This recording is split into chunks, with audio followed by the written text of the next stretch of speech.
তো দর্শক আসসালামু আলাইকুম। মানে আসলাম এই যে পুরা রোদ্রের মধ্যে। আমি দেখেন আমার এখানে 8 বিঘা জমি, ধান গারমু, পানি নাই, বৃষ্টি নাই,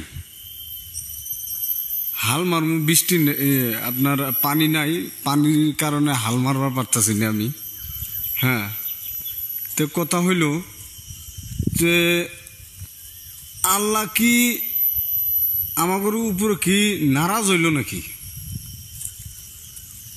দেশে বৃষ্টি নাই, অভাবের দেখা দিতেছে নাকি? কারণ এই টাইমটার মধ্যে আমরা কৃষক যারা আছি সবেই হয়তো বিছন পারি জমিতে, সেই বিছন উঠায় আবার গাড়ি।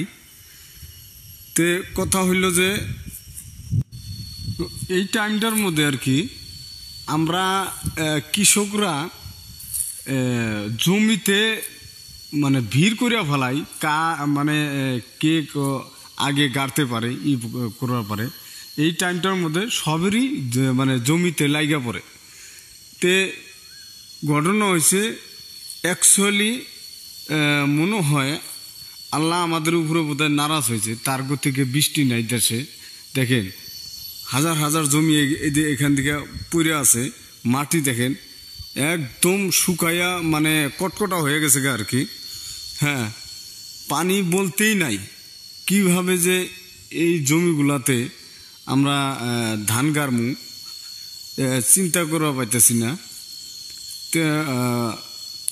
যদি বৃষ্টি না আসে এই জমিগুলাই এমনি পড়ে থাকবো, মানুষে এমনি অভাব এসে যাব।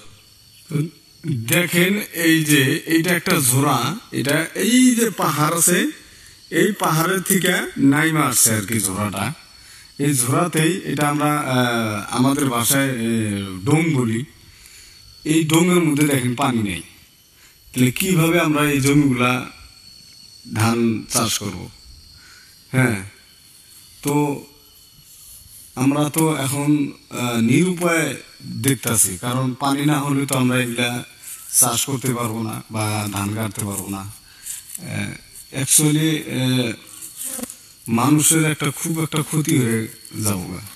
কিছু লোক আমি দেখছি টাল করছে আর কি, সবজি টাল করছে বা সবজি করছে, সে টালগুলা মানে কি হয়েছে গরমে মরে গেছে,